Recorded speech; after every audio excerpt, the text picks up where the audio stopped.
Satpam sekolahan mantan santri selamatkan murid SMA dari tumbal pesugihan pemilik yayasan sekolah. Seperti apa kisah lengkapnya? Tonton videonya sampai selesai. Semoga yang menonton video ini selalu diberikan kesehatan dan rezeki yang melimpah. Amin. Hari Senin pagi, matahari baru nongol setengah. Halaman SMA Harapan Kita sudah ramai sama suara siswa. Ada yang lari-lari, ada yang masih sarapan, dan ada juga yang sibuk ngobrol sambil sesekali lihat jam tangan, takut terlambat ikut upacara. Pak Kasan, satpam tua berperawakan kurus dengan seragam lusuh tapi rapi, berdiri di dekat gerbang menyambut satu persatu siswa yang masuk. "Pagi Mas Arga, tuh rambut dipendekinnya besok," tegurnya ringan. "Siapa?" jawab siswa itu sambil senyum kecut. "Sudah 3 tahun Pak Kasan kerja di sekolah itu, nggak banyak ngomong, kerjanya rajin, tapi juga dikenal agak tertutup. Katanya dulu pernah jadi santri di pondok pesantren tua, tapi setelah satu kejadian, dia keluar dan hilang dari dunia pesantren. Sejak itu, hidupnya biasa saja, tinggal di rumah kontrakan kecil dekat sekolah. Hari itu sebenarnya berjalan seperti biasa, upacara bendera pun berlangsung lancar sampai setengah jalan. Tapi, waktu pembina upacara lagi ngomong soal disiplin, tiba-tiba terdengar suara ribut dari barisan belakang. "Bu, Dina jatuh!" teriak salah satu siswa.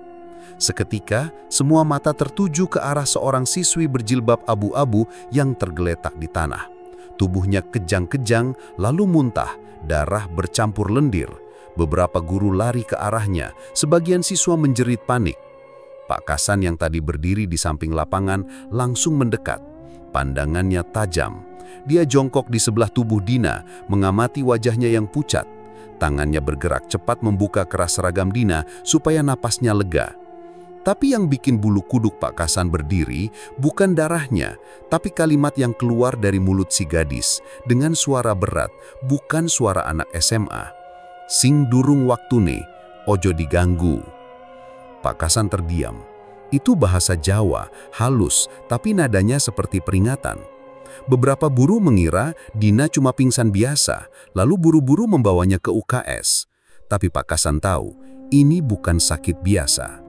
Malam sebelumnya, sekitar jam 11 malam, saat semua guru dan siswa sudah pulang dan hanya Pak Kasan yang masih jaga malam, dia keliling seperti biasa, ngecek pintu-pintu kelas, pastikan pagar belakang sudah digembok, dan semua lampu yang tidak perlu sudah dimatikan.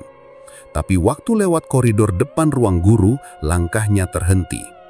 Ada suara tangisan, perlahan tapi jelas, suara perempuan. Pak Kasan diam sejenak, telinganya ditegangkan. Suara itu berasal dari dalam ruang guru yang lampunya sudah mati. Dia mendekat perlahan, tangannya memegang senter kecil di pinggang. Pintu ruang guru tertutup, tapi suara itu tetap terdengar, seperti orang yang sedang sedih banget, mengisak-isak. "Pak Suroto," panggilnya pelan, menyebut nama salah satu guru yang kadang suka lembur. Gak ada jawaban. Dia ketuk pelan lalu buka pintu, gelap, dingin, bau kemenyan tiba-tiba menyeruak begitu pintu dibuka. Bulu tengkuknya langsung berdiri. Pak Kasan nyalain senter, menyorot ke sudut-sudut ruangan. Kosong, tapi suara tangisan tadi hilang. Dia masuk perlahan, matanya awas, meja-meja guru berderet seperti biasa, papan tulis bersih, cuma ada segelas teh dingin di meja Bu Yatini yang belum dibereskan. Tak ada apa-apa, tapi waktu dia balik badan, tiba-tiba kursi di ujung ruangan bergerak sendiri. Suara gesekan kayunya memecah keheningan. Pak Kasan diam, senter diarahkan ke kursi itu, kosong, tapi jelas kursi itu barusan bergeser.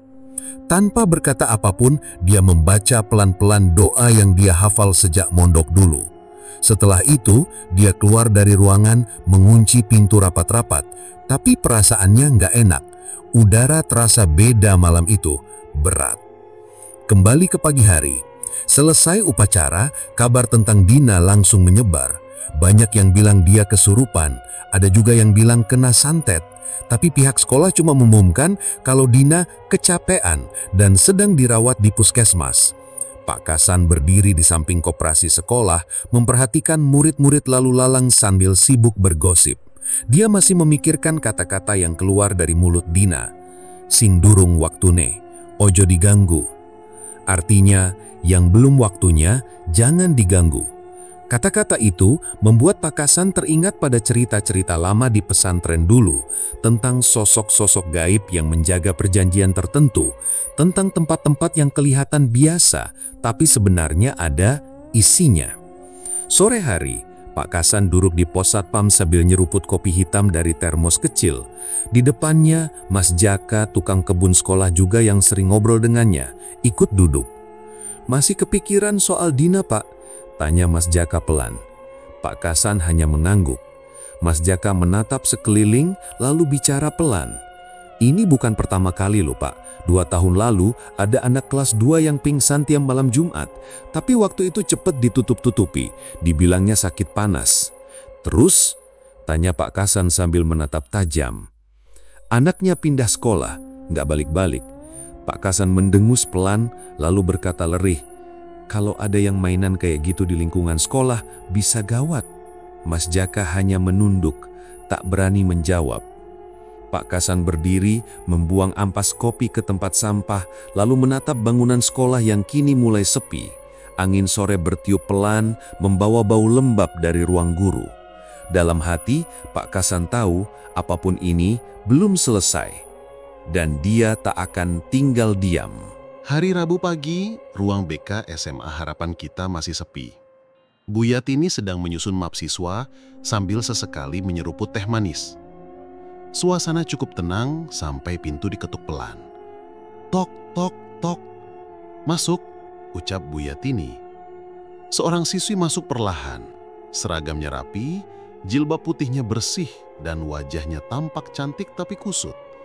Itu Larasati, siswi kelas 11 yang dikenal pintar dan pendiam. "Ada apa, Laras?" tanya Bu Yatini sambil tersenyum. Larasati duduk perlahan, lalu mengeluarkan sebuah buku kecil dari dalam tasnya. Sampulnya biru polos, agak lusuh. Ia meletakkannya di atas meja.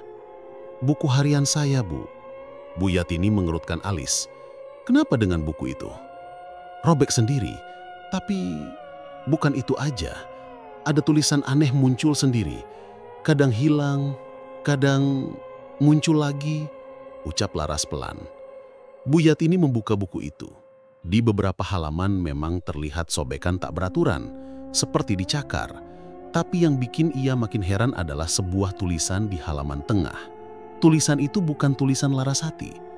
Hurufnya aneh, melengkung-lengkung, seperti aksara Jawa, tapi tidak sempurna. Seolah ditulis buru-buru oleh tangan yang gemetar. Warnanya bukan tinta pulpen biasa, tapi kecoklatan, seperti darah kering. "Ini kamu yang tulis?"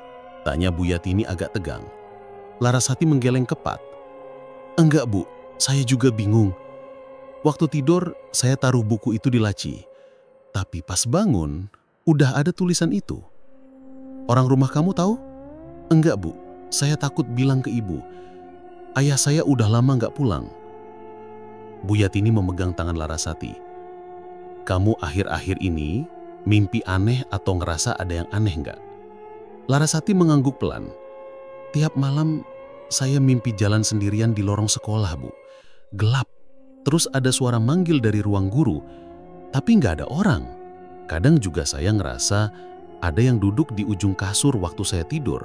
Suasana ruangan jadi hening." Sore hari, Pak Kasan duduk di pos satpam sambil membaca koran bekas. Dari kejauhan dia melihat Larasati keluar dari ruang BK. Wajah gadis itu pucat, tatapannya kosong. Pak Kasan merhatiin diam-diam. Nalurinya sebagai mantan santri mulai bergetar.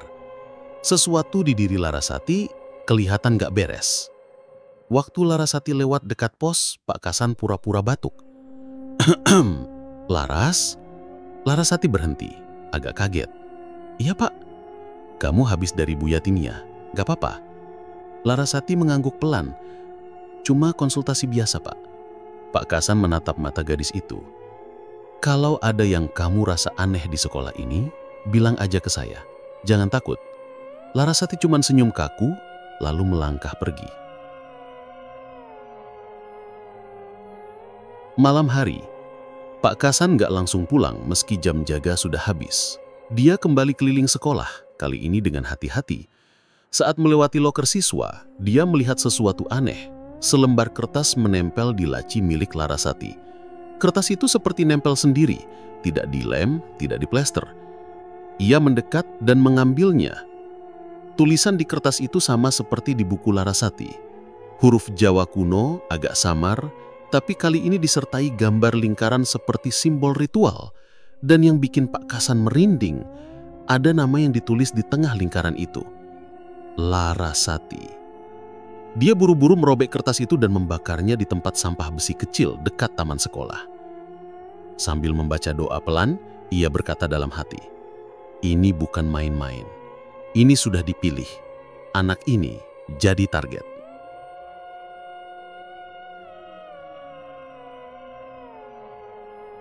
Keesokan paginya, Larasati nggak masuk sekolah. Menurut info dari Bu Yatini, ibunya menelpon dan bilang, Laras tiba-tiba panas tinggi semalaman. Badannya menggigil, tapi mulutnya terus komat-kamit seperti ngomong dalam bahasa nggak jelas. Bu Yatini cerita ini ke Pak Kasan waktu istirahat. "Mas Kasan, saya khawatir sama Laras. Kayak ada yang ngikutin anak itu. Kemarin saya lihat sendiri, bukunya robek dan tulisannya berubah waktu saya pegang." "Berubah?" tanya Pak Kasan cepat. "Iya, tadi pagi saya iseng buka lagi. Tulisannya udah hilang semua. Halamannya bersih kayak nggak pernah ditulis." Pak Kasan menghela napas panjang. "Bu, ini udah masuk ranah yang nggak kelihatan. Saya curiga ini bukan gangguan biasa. Mungkin ada yang main pesugihan di sekolah ini." Bu Yatini melotot. "Pesugihan? Astagfirullah. Saya belum bisa nuduh siapa-siapa, tapi saya tahu tanda-tandanya. Dan saya yakin Larasati bukan korban pertama." Malam Jumat Kliwon. Langit mendung, angin kencang sesekali meniup pintu gerbang SMA Harapan Kita hingga berderit. Suasana sekolah mencekam meski sudah sepi. Pak Kasan tetap berjaga di pos depan meski kepala sekolah sudah bilang gak perlu. Ada yang aneh malam itu. Kucing-kucing yang biasa berkeliaran di area taman belakang gak kelihatan sama sekali, bahkan suara jangkrik pun hilang. Sekitar jam 1 dini hari, Pak Kasan mendengar suara langkah kaki pelan dari arah ruang guru. Cetak, cetak, cetak. Dia berdiri perlahan, mengambil senter dan tongkat kecil di samping meja. Saat senter diarahkan ke lorong, tak ada siapa-siapa. Tapi waktu ia menoleh ke kiri, dia melihat bayangan perempuan berdiri di dekat ruang BK. Rambutnya panjang, seragamnya kusut, dan di tangan kanannya memegang buku harian berwarna biru. Pak Kasan melangkah cepat ke arah sosok itu. Tapi tiba-tiba, bayangan itu lenyap. Yang tersisa cuma buku harian biru yang tergeletak di lantai. Sampulnya basah, seperti habis ditetesi darah. Ia buka halaman pertama, masih kosong. Tapi begitu ia buka ke tengah, muncul tulisan merah, "Sing wes dipilih, ora iso mlayu." Sekolah SMA Harapan Kita punya satu bagian bangunan tua di sayap kiri gedung, persis di belakang kantor yayasan. Di sanalah ada satu ruangan kecil yang letaknya agak nyempil, tepat di bawah tangga besi melingkar yang sudah karatan. Orang-orang menyebutnya gudang bawah tangga. Tapi anehnya, tak ada guru atau staf yang pernah masuk ke sana. Ruangan itu selalu tertutup rapat dan digembok dari luar. Bahkan kunci gemboknya pun bukan kunci biasa. Besar, hitam, dan tua seperti zaman Belanda. Tidak pernah terlihat ada aktivitas di dalamnya. Tapi tiap kali Pak Kasan patroli malam, dia merasa hawa dingin mengalir dari celah pintunya. Seperti ada sesuatu di dalam yang tidak ingin diganggu. Selama ini, Pak Kasan tidak terlalu ambil pusing. Tapi sejak kejadian Larasati, pikirannya mulai kemana-mana. Malam Jumat pukul 23.47. Langit mendung. Hujan belum turun tapi angin bertiup cukup kencang. Daun-daun pohon trembesi di depan sekolah bergoyang pelan, menggesek genteng dan bikin suara yang bikin bulu kuduk merinding. Pak Kasan keliling seperti biasa, Senter kecil tergantung di tangan kirinya. Sambil berjalan perlahan di lorong belakang kantor yayasan, dia menghentikan langkahnya. Matanya menangkap sosok seseorang sedang berdiri di depan ruangan bawah tangga. Pak Prawoto. Ketua yayasan itu mengenakan jas hujan plastik hitam dan topi. Di tangannya ada kantong hitam besar, seperti karung sampah. Tapi bentuknya agak aneh, menggembung di satu sisi, dan waktu dijinjing seperti ada sesuatu yang berat dan menggeliat di dalamnya. Pak Kasan langsung menepi, bersembunyi di balik tembok kecil dekat taman.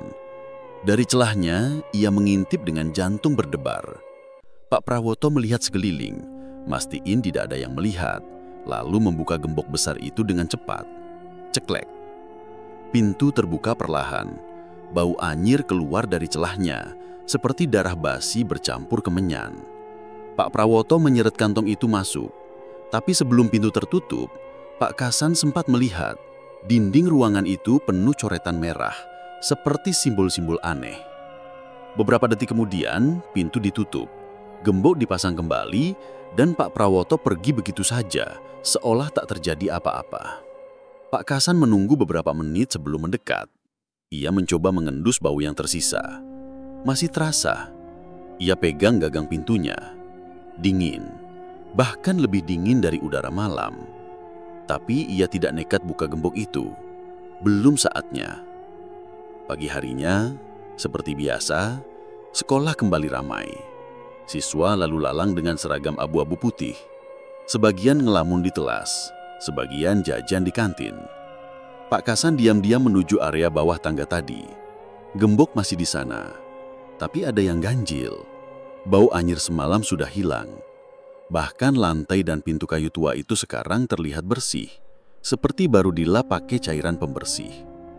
Ia jongkok, menyentuh lantainya, masih basah sedikit, tapi tak ada bekas darah, tak ada sisa kemenyan, dan tak ada noda apapun. Nyari apa, Pak? Suara di belakang bikin Pak Kasan berdiri cepat. Ternyata Mas Jaka, tukang kebun yang sedang menyapu halaman dekat situ. Enggak cuma ngecek aja. Semalam saya lihat pintu ini sempat dibuka, jawab Pak Kasan hati-hati. Mas Jaka menatap Akasan lama, lalu mendekat. Dengan suara sangat pelan dia berbisik, "Pak, ruangan ini jangan diutak-atik. Kalau bisa, jangan terlalu dekat." Pak Kasan mengernyit. "Kenapa?" Mas Jaka menunduk, tak langsung menjawab. Ia menyapu lagi lalu berkata tanpa menoleh, "Dulu waktu saya baru kerja di sini, saya juga penasaran. Coba buka-buka pintu itu. Malamnya anak saya demam tinggi tanpa sebab. 5 hari nggak sadar baru sembuh setelah saya minta maaf di depan pintu ini. Jangan main-main, Pak." Pak Kasan terdiam. Ia tahu Mas Jaka bukan orang yang suka mengada-ngada, dan cerita semacam ini terlalu sering ia dengar sewaktu masih di pesantren dulu. Sore hari, Pak Kasan duduk sendirian di musola kecil belakang sekolah. Ia membuka dompetnya, mengeluarkan sobekan kertas bertuliskan nama Larasati yang semalam ia ambil dari bawah meja kantin. Tulisannya sudah kabur tapi masih bisa dibaca. Ia membaca pelan doa-doa yang dulu diajarkan kiainya. Beberapa kalimat zikir dia ulang-ulang sambil menutup mata. Tiba-tiba kepalanya berat. Dalam bayangan matanya muncul lorong gelap yang dipenuhi suara tangisan. Di ujung lorong itu ada pintu kayu tua dengan simbol aneh di tengahnya. Dari balik pintu itu, terdengar suara menangis, memanggil, meminta tolong. Pak Kasan terlonjak bangun. Keringat dingin membasahi pelipisnya. Ia tahu apapun yang disimpan di ruangan bawah tangga itu bukan hanya benda. Mungkin ada roh, mungkin ada jin, mungkin juga bekas tumbal. Malamnya, di pos satpam, Mas Jaka datang membawa kopi dan roti goreng. Mereka duduk berdua dalam diam beberapa saat. "Mas," kata Pak Kasan akhirnya, "Pak Prawoto sering ke ruangan itu." Mas Jaka menunduk. "Kadang selalu malam-malam, selalu bawa sesuatu, selalu sendirian. Tapi nggak ada yang berani tanya." "Dia main pesugihan?" tanya Pak Kasan pelan. Mas Jaka menggeleng. "Saya nggak tahu, tapi yang saya yakin dia bukan orang biasa. Dia punya sesuatu, dan saya milih tutup mulut daripada anak saya jadi korban." Pak Kasan menggenggam tangannya kuat-kuat. Ia merasa makin yakin Larasati sekarang ada dalam bahaya besar. Hari itu, matahari lagi terik-teriknya. Ruang kelas 12 IPS 2 terasa panas meskipun semua jendela sudah dibuka. Pelajaran seni budaya sedang berlangsung dan Bu Yatini sedang menjelaskan tentang sejarah topeng dalam pertunjukan tradisional Jawa. Topeng bukan cuma untuk hiburan, ucap Bu Yatini sambil menunjuk gambar di proyektor. Dulu, beberapa topeng dipercaya bisa dipakai untuk ritual atau pemanggilan ruh. Tapi itu dulu, zaman kerajaan. Sekarang udah nggak dipakai begitu lagi. Siswa-siswi mendengarkan dengan setengah antusias. Sebagian malah sibuk nyoret-nyoret kertas atau ngelamun. Tapi Larasati terlihat paling berbeda. Dari tadi, matanya sayu, badannya bersandar di kursi, dan tangannya gemetar halus. "Laras, kamu sakit?" tanya Bu Yatini. Larasati nggak jawab. Dia hanya melirik sebentar, lalu menunduk lagi. Bu Yatini berjalan mendekat, hendak menyentuh bahunya, tapi tiba-tiba, brak! Larasati jatuh dari kursinya. Seluruh kelas terkejut. Beberapa murid langsung berdiri. Tubuh Larasati kejang-kejang di lantai, matanya terbuka lebar, tapi pandangannya kosong. Mulutnya terbuka, lalu menjerit. Jeritannya bukan seperti suara Larasati yang biasa. Nada suaranya lebih dalam, berat dan menyeramkan, seolah suara orang tua laki-laki yang keluar dari tubuh perempuan remaja. "Raka, Selam, Dina." Suara itu menyebut nama-nama, tapi bukan nama siswa di kelas itu. Itu adalah nama-nama murid SMA Harapan Kita yang pernah meninggal dalam kondisi misterius beberapa tahun terakhir. "Bu, dia nyebut nama almarhum Raka," bisik salah satu murid. "Ya Allah." Bu Yatini mundur pelan, wajahnya pucat. Tapi sebelum dia sempat berkata apa-apa, Larasati duduk dengan posisi tegak, seperti ditarik oleh sesuatu, lalu menatap langsung ke arah Bu Yatini. "Kowe melu nutupi, saiki giliranmu." Kalimat itu terlontar keras, lalu tubuh Larasati ambruk lagi ke lantai. Bu Yatini menjerit kecil, lalu pingsan di tempat. Kelas langsung panik, suasana berubah kacau. Beberapa murid lari keluar kelas, yang lain menjerit atau merekam pakai ponsel. Pak Kasan datang. Pak Kasan sedang duduk di pos satpam waktu dengar teriakan dari arah gedung barat. Dia langsung bangkit dan berlari menuju kelas IPS 2. Di tengah lorong, dia melihat beberapa murid lari dengan wajah ketakutan. "Sana Pak, Laras kesurupan." Tanpa banyak tanya, Pak Kasan langsung masuk ke kelas. Bau angir dan kemenyan langsung menyambutnya begitu pintu dibuka. Larasati masih tergeletak, tubuhnya gemetar, dan dari mulutnya terdengar suara seperti orang menggeram. Bu Yatini masih tak sadarkan diri di sudut ruangan, dibobong dua siswi. Pak Kasan mendekat perlahan, beberapa guru mulai berdatangan. Sebagian ada yang berani masuk, sebagian hanya berdiri di luar kelas. Pak Kasan jongkok di sebelah Larasati, menatap wajah gadis itu. Matanya sekarang berubah. Bola matanya seperti tidak fokus, putih semua, bibirnya bergetar. "Wong tuomu wis dikorbanake, saiki kue gilirane." Pak Kasan langsung memejamkan mata, menarik napas dalam-dalam, lalu mulai membaca doa pendek. Zikir pelan-pelan dilantunkan, sambil tangan kanannya menyentuh dahi Larasati. Beberapa detik kemudian, tubuh Larasati mulai tenang. Suaranya berhenti, matanya perlahan menutup, dan dia tertidur seperti kehabisan tenaga. Suasana kelas jadi hening. "Bawa dia ke UKS." Perintah Pak Kasan singkat. Beberapa guru langsung sigap mengangkat tubuh Laras ke tandu. Bu Yatini juga digotong ke ruang guru. Sore hari, Pak Kasan duduk sendirian di ruang UKS, menunggu Larasati sadar. Di tangannya ada sapu tangan yang basah oleh air wudhu. Sesekali dia menengok ke arah tempat tidur. Larasati mulai membuka mata pelan-pelan. Tatapannya kosong. "Kamu sadar?" tanya Pak Kasan pelan. Larasati hanya mengangguk kecil. Air mata mengalir di pipinya. "Saya lihat sesuatu, Pak, di ruang gelap." Banyak tangan yang narik-narik saya. Ada suara yang bilang saya harus gantiin mereka. Tenang, kamu nggak sendiri, ucap Pak Kasan. Pak, saya takut. Pak Kasan menggenggam tangan gadis itu. Saya janji bakal lindungi kamu. Malam hari di taman sekolah, Pak Kasan duduk bersama Mas Jaka. Keduanya diam lama sebelum Pak Kasan angkat bicara. Tadi, Larasati nyebut 3 nama murid yang sudah meninggal, tapi suara yang keluar dari mulutnya bukan suara dia. Mas Jaka mengangguk. Saya dengar juga dari anak-anak. Itu nama-nama korban dulu. Raka, Selam, Dina. Semua meninggal mendadak. Sekolah bilang karena penyakit. Tapi semua orang tahu itu bukan penyakit biasa. Pak Kasan menatap langit malam. Kalau benar yang saya pikirkan, Larasati sudah ditandai buat jadi tumbal berikutnya. Mas Jaka menelan ludah. Pak Prawoto.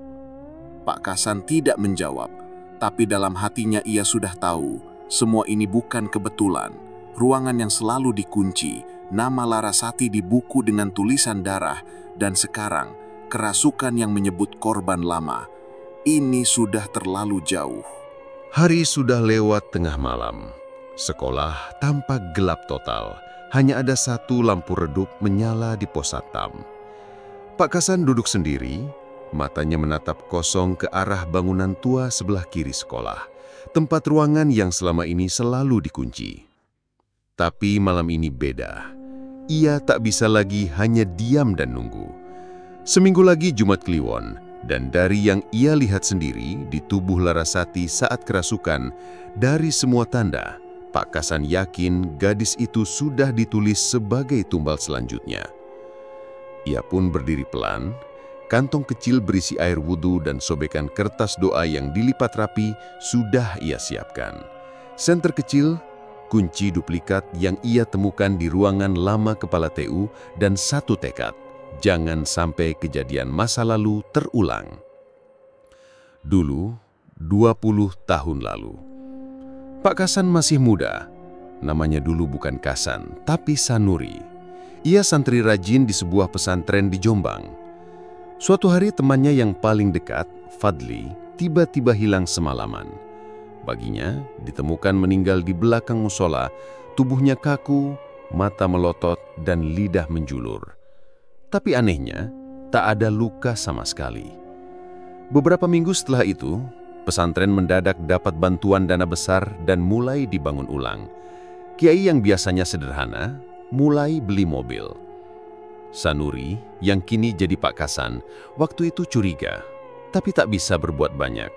Ia hanya bisa menyesali kenapa tak menyelidiki lebih awal. Fadli adalah korban, dan ia gagal menyelamatkan. Kembali ke sekolah. Pak Kasan berdiri di depan ruangan bawah tangga. Gembok besar masih menggantung seperti biasa, tapi kali ini ia keluarkan kunci duplikat. Cekrek. Gembok terbuka. Pelan-pelan, ia dorong pintunya. Bau anyir langsung menyeruak. Kali ini lebih tajam dari biasanya. Campur bau kemenyan, darah, dan sesuatu yang seperti bangkai lama. Ruangan gelap. Pak Kasan nyalakan senternya. Dinding-dindingnya lembab, penuh bekas jelaga. Tapi yang bikin nafasnya tercekat adalah tulisan besar di dinding paling belakang. Tulisannya merah kehitaman, seperti dilukis pakai jari. Bentuknya melingkar. Di tengah lingkaran itu ada nama-nama. Raka, Selam, Dina, dan yang paling baru ditulis paling besar dan masih terlihat basah. Larasati. Pak Kasan mundur satu langkah. Matanya menatap tajam ke arah simbol di bawah nama Larasati. Bentuk segitiga terbalik dengan garis putus-putus, lambang pesugihan kuno yang biasa dipakai dalam perjanjian darah. Ya Allah, gumamnya pelan. Ia keluarkan kertas doa dari saku, lalu membacanya sambil mengelilingi ruangan. Saat ia sampai ke sisi kiri, ia melihat tumpukan kain yang agak tersembunyi di sudut ruangan. Saat didekati dan disorot pakai senter, kain itu ternyata berisi seragam siswa lengkap dengan nama dada yang sobek. Salah satunya bertuliskan Dina W. Titik. Pak Kasan mengangkat wajahnya ke langit-langit ruangan. Ini bukan cuma perjanjian, ini tempat eksekusi tumbal, bisiknya. Tiba-tiba, lampu senternya berkedip. Suhu ruangan mendadak turun drastis. Ada suara lirih, seperti desahan, lalu berubah jadi bisikan di telinga kanan. Kue melu campur, kue yang bakal ganti. Pak Kasan menoleh cepat. Tak ada siapa-siapa, tapi bau amis makin menyengat. Ia tahu, tempat ini dijaga. Cepat-cepat ia robak salah satu sudut tulisan darah itu, meludahinya dan menyelipkan sobekan doa di sela-sela dinding. Selama saya masih hidup, anak itu nggak bakal jadi tumbal kalian, ucapnya keras. Pagi harinya, Pak Kasan memanggil Mas Jaka ke musola kecil. Saya sudah masuk ke ruangan itu semalam, ucapnya pelan. Mas Jaka langsung panik. Pak, Bapak nekat. Nama Larasati udah ditulis di dinding, Jumat Kliwon depan. Kalau kita diam aja, bakal kejadian. Mas Jaka menunduk. Ia kelihatan bingung. Terus kita harus gimana? Kita kumpulin bukti dulu. Kalau bisa, kita cari cara buat menghapus namanya. Tapi saya butuh bantuan Bu Yatini juga. Dia satu-satunya guru yang masih waras dan peduli. Siangnya di ruang guru, Pak Kasan menyelinap ke ruang guru waktu semua guru keluar rapat. Ia masukin foto dinding ruangan pesugihan itu yang ia ambil diam-diam pakai kamera kecil ke dalam map plastik, lalu menyelipkannya ke laci meja Bu Yatini, lengkap dengan secari kertas. Saya tahu ini berbahaya, Bu. Tapi hanya kita bertiga yang bisa selamatkan Larasati. Malam Jumat depan adalah waktunya. Kak. Sore hari di rumah kontrakan, Pak Kasan duduk sendiri. Di hadapannya kitab tua yang sudah usang terbuka. Itu kitab dari kiai lamanya. Isinya doa-doa untuk melindungi diri dari gangguan pesugihan dan makhluk perjanjian. Malam itu, ia membaca sambil menangis. Ya Allah, dulu aku gagal selamatkan Fadli. Jangan biarkan aku gagal 2 kali. Hari Selasa, 3 hari sebelum malam Jumat Kliwon, Pak Kasan duduk di musola kecil belakang sekolah, pandangannya kosong. Larasati baru saja pulang setelah pingsan lagi di kelas tadi pagi. Menurut laporan guru, gadis itu mendadak menangis sendiri saat pelajaran matematika. Lalu teriak-teriak menyebut, "Jangan kirim aku, jangan kirim aku." Bu Yatini ikut menyaksikan langsung. Wajahnya makin pucat tiap hari. Sejak membaca dokumen dari Pak Kasan, ia tahu ini bukan lagi soal gangguan biasa. Ini soal nyawa. Kalau kita nunggu aja, anak itu pasti jadi tumbal, kata Pak Kasan saat mereka berdua duduk di musola sore itu. Terus kita harus gimana? Tanya Bu Yatini cemas. Kita keluarin dia dari sekolah, malam ini juga. Kalau perlu, saya sembunyikan dia di pesantren tempat saya dulu ngaji. Paling nggak sampai Jumat Kliwon lewat. Bu Yatini mengangguk pelan. Saya bantu siapkan surat cuti medisnya. Saya bilang Larasati butuh pemulihan mental, biar nggak curiga. Malam hari, sekitar jam 9. Langit berawan, udara lembab. Di parkiran belakang sekolah, Pak Kasan menunggu di samping motornya. Larasati duduk di bangku belakang, mengenakan jaket dan masker. Matanya sayu, tubuhnya lemah, tapi dia sadar. Siap Nuk? Tanya Pak Kasan. Larasati mengangguk pelan. Baru saja motor dinyalakan, suara langkah kaki terdengar dari arah taman. 2 orang guru laki-laki muncul, Pak Hendro dan Pak Samin. Di belakang mereka ada Pak Prawoto, berdiri dengan ekspresi datar. Pak Kasan, mau bawa murid kemana malam-malam? Tanya Pak Hendro dengan nada tinggi. Ini urusan pribadi. Saya antar Larasati ke tempat aman. Dia butuh pengobatan, jawab Pak Kasan tegas. Tanpa izin, tanpa surat? Ini pencurikan, Pak, bentak Pak Samin. Pak Prawoto maju beberapa langkah, pura-pura heran. Wah, ini bisa bahaya loh. Nanti sampai viral, satpam culik murid sekolah. Tiba-tiba, warga datang bergerombol. Entah siapa yang ngasih tahu, tapi dalam waktu singkat, belasan orang sudah mengelilingi Pak Kasan. Beberapa dari mereka bawa kayu dan pentungan kecil. Penggoda anak sekolah, satpam mesun, dasar kurang ajar. Pukulan demi pukulan menghujani Pak Kasan. Ia tak sempat membela diri. Darah mengalir dari pelipisnya. Ia hanya bisa melindungi kepala sambil meneriakkan doa dalam hati. Larasati menjerit histeris. Tubuhnya gemetar hebat. Tiba-tiba dia pingsan di tempat. Beberapa menit kemudian, sebuah mobil sedan tua berhenti mendadak di depan gerbang sekolah. Bu Yatini turun terburu-buru sambil membawa map plastik bening. "Berhenti!" teriaknya keras ke arah warga yang masih memukuli Pak Kasan. "Warga jangan main hakim sendiri, saya guru sekolah ini." Semua orang terdiam. Napas Pak Kasan sudah tersengal-sengal. Tubuhnya bersimbah darah. Larasati tergeletak tak sadar. Bu Yatini mengangkat mapnya. Ini buku catatan Larasati. Dia sudah menulis semuanya. Tentang suara yang mengganggu dia. Tentang ruangan di bawah tangga. Tentang nama-nama korban. Dan siapa yang menarget dia sebagai tumbal. Pak Prawoto langsung melangkah maju. "Itu fitnah. Anak itu sudah stres, Bu. Jangan percaya ocehan orang kesurupan." Bu Yatini menatap tajam. "Kalau Bapak bersih, kenapa larang kami bawa anak ini ke tempat aman? Kenapa ruangan itu selalu dikunci dan tak boleh siapapun masuk?" Suasana jadi tegang. Warga mulai saling berbisik. Sebagian terlihat ragu. "Yang mukuli Pak Kasan akan saya laporkan. Dan kalau terjadi apa-apa pada Larasati malam Jumat nanti, saya pastikan media tahu semua kejadian ini." Pak Prawoto terdiam. Ia memberi isyarat kepada Pak Hendro untuk mundur.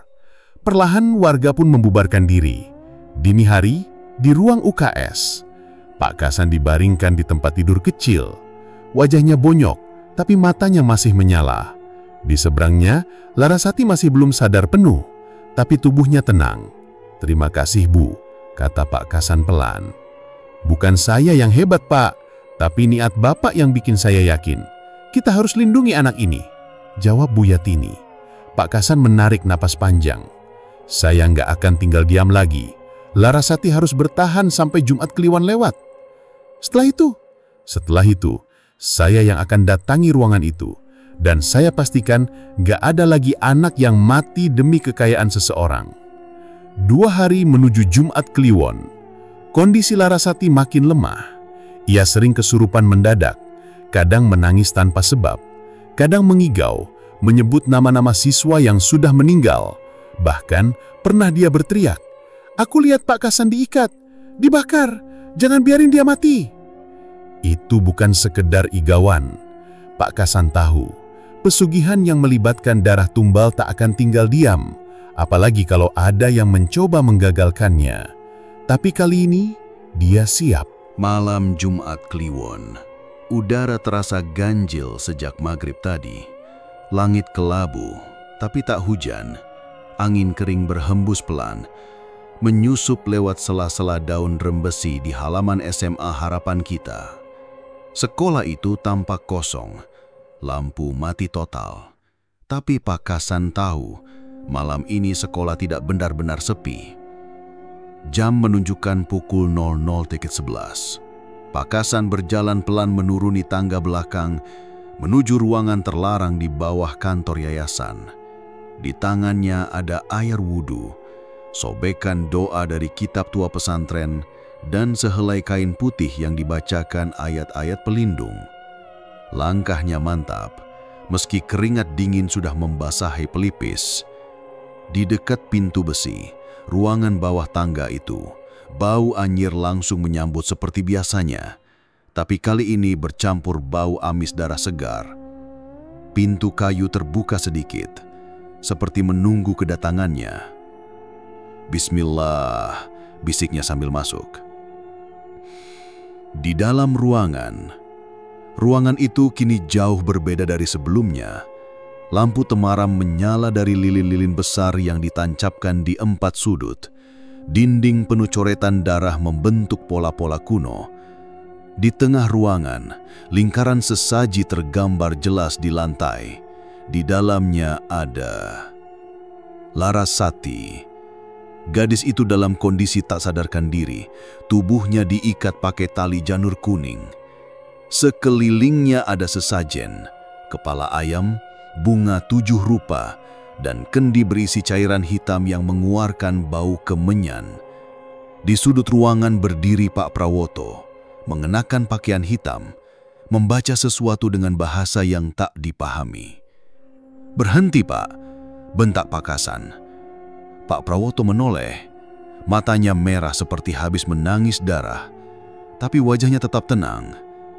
"Kamu masih ikut campur?" Suaranya pelan tapi penuh tekanan. "Dia anak-anak yang harusnya kita lindungi, bukan dikorbankan buah kekayaan," seru Pak Kasan. Pak Prawoto tersenyum. "Kekayaan? Ini bukan soal uang, ini soal keseimbangan. Kamu pikir semua ini berdiri dari SPP dan sumbangan orang tua murid?" Lalu, ia menjentikkan jari. Tiba-tiba ruangan bergetar.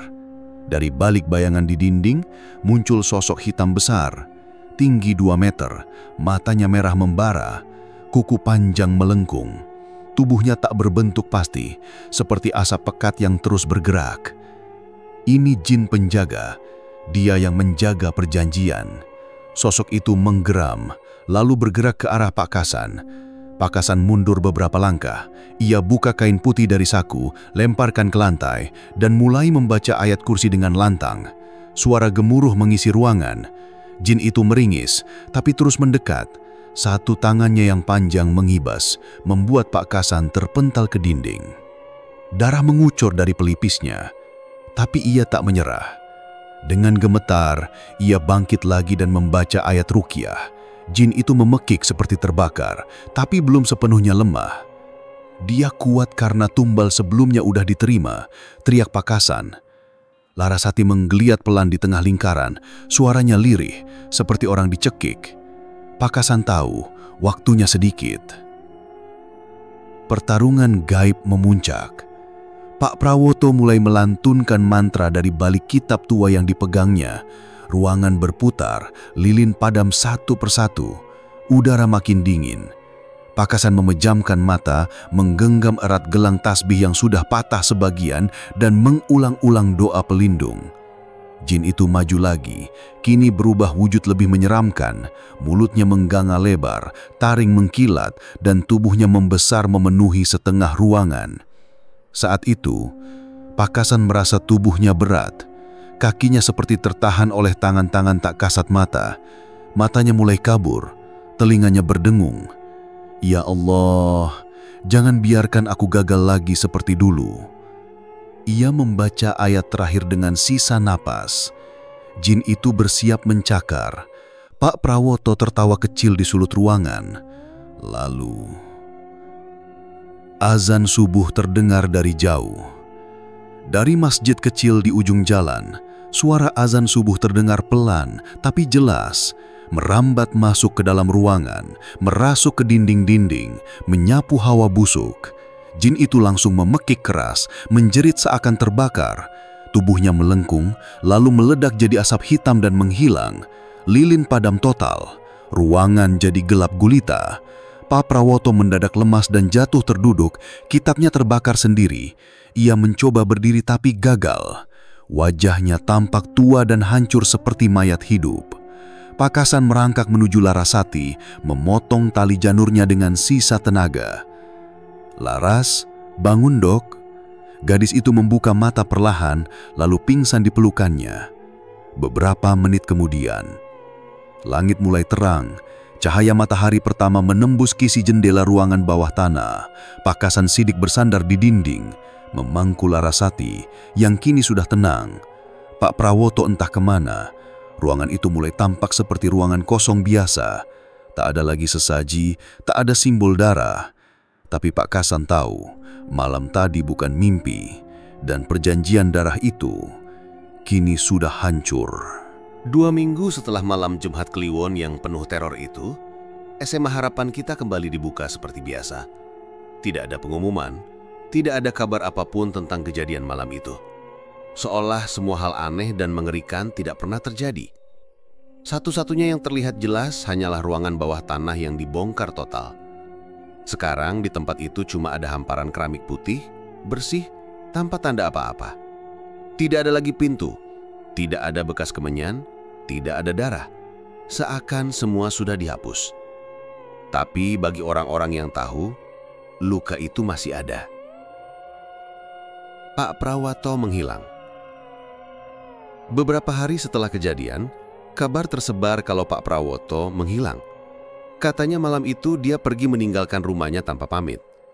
Istrinya hanya bilang kalau suaminya mendadak jadi pendiam dan suka bicara sendiri beberapa hari terakhir. Polisi sempat datang ke sekolah, tapi tak ada yang bisa dibuktikan. Semua jejak sudah bersih. Tidak ada bukti ritual, tidak ada laporan resmi, tidak ada saksi yang mau bicara. Orang-orang di sekolah hanya bisik-bisik. Pak Prawoto stres karena tekanan kerja. Tapi Pak Kasan, Bu Yatini dan Larasati tahu dia tidak menghilang. Dia ditarik oleh apa yang selama ini dia layani. Pak Kasan diberhentikan. Seminggu kemudian, sebuah surat datang diam-diam ke pos satpam, tanpa stempel resmi, tanpa tanda tangan lengkap, hanya berisi beberapa kalimat. Kami berterima kasih atas pengabdian Bapak. Karena alasan internal, Bapak tidak perlu kembali ke sekolah mulai minggu depan. Tidak ada ucapan selamat tinggal, tidak ada seremoni perpisahan. Bahkan Mas Jaka pun cuma bisa mengangguk pelan waktu Pak Kasan pamit. Pak, saya tahu, sekolah ini berdiri bukan cuma dari batu bata, tapi dari rahasia yang gak semua orang siap bongkar. Ucap Mas Jaka. Pak Kasan cuma tersenyum. Kalau semua orang diam, nanti yang jadi korban anak-anak kita sendiri. Bu Yatini mengundurkan diri. Tak lama setelah itu, Bu Yatini juga mengundurkan diri. Suratnya resmi, diketik rapi dan ditandatangani. Alasannya ingin fokus pada keluarga dan kesehatan. Tapi semua tahu, hatinya sudah tidak tenang untuk mengajar di tempat itu. Beberapa guru sempat heran, tapi tak ada yang berani tanya banyak. Sebelum pergi, Bu Yatini sempat menulis sepucuk surat untuk Larasati dan menitipkannya kepada Pak Kasan. Kamu anak yang kuat. Jangan biarkan masa lalu membayangi hidupmu. Tapi jangan juga lupakan semuanya. Karena kadang kebenaran hanya bisa hidup dalam ingatan. Larasati pindah sekolah. Dengan bantuan teman Bu Yatini, Larasati akhirnya dipindahkan ke sekolah negeri di kota sebelah. Nama dan data dirinya dirahasiakan dari sekolah lama. Ia mulai kehidupan baru, tinggal bersama sepupu jauhnya. Tubuhnya memang mulai pulih, tapi mimpi buruk masih sering datang. Suara-suara dari ruang gelap, nama-nama yang dipanggil, tangisan, teriakan, dan sesekali ia melihat wajah Pak Kasan dipenuhi darah memanggil namanya. Meski begitu, Larasati tetap bertahan. Ia mulai menulis catatan harian, kisah nyata. Ia bahkan menyiapkan tulisan berjudul Sekolah yang Hidup dari Darah. Tapi belum pernah ia kirim kemanapun. Katanya belum waktunya. Pak Kasan kembali ke kampung. Sekarang Pak Kasan tinggal di kampung halaman, sebuah desa kecil dekat lereng gunung. Ia mengisi hari-harinya dengan mengurus kebun, mengajar mengaji anak-anak desa, dan menjaga masjid kecil di ujung jalan. Hidupnya terlihat tenang, tapi setiap Jumat Kliwon, tepat saat jam menunjukkan pukul 2 dini hari, ia terbangun mendadak. Badannya dingin, telinganya mendengar suara samar-samar. Pak, tolong aku. Pak, jangan biarin aku dikorbankan. Pak, saya kedinginan. Suara-suara itu bukan dari dunia nyata, tapi Pak Kasan hafal suara mereka. Raka, Selam, Dina, anak-anak yang gagal ia selamatkan. Ia hanya bisa duduk di atas sajadah, menangis pelan, lalu memeluk tasbih tua yang mulai retak. Ia tahu, pertempurannya mungkin sudah selesai, tapi jejaknya tidak akan hilang. Suatu hari, di sekolah, gedung SMA Harapan Kita berdiri makin megah. Yayasan dibantu investor baru, bangunan baru didirikan, taman dipercantik, CCTV dipasang. Tapi, satu ruangan tetap tidak pernah dipakai. Ruang kecil di ujung lorong, bekas ruang bawah tanah yang sekarang ditutup permanen. Beberapa siswa baru bilang kadang mereka dengar suara pintu diketuk dari bawah keramik. Kadang lampu di lorong itu menyala sendiri. Ada juga yang bilang kalau lewat malam-malam ada bau kemenyan tiba-tiba tercium. Tapi pihak sekolah bilang, itu cuma cerita buat nakut-nakutin anak baru. Dan semuanya pun dilupakan lagi. Kadang, orang-orang hanya ingin percaya pada hal yang kelihatan indah. Mereka tidak peduli dari mana semua kemewahan itu datang. Mereka pikir selama sekolah terlihat megah, murid-murid lulus dengan nilai bagus. Semuanya baik-baik saja. Tapi, Pak Kasan tahu, kadang bangunan megah berdiri di atas nyawa yang dikorbankan. Tapi, selama masih ada satu orang yang berani melawan, gelap tak akan jadi penguasa selamanya. Dan suara dari ruang kosong itu akan terus berbusik, menunggu ada yang mau mendengarkan lagi.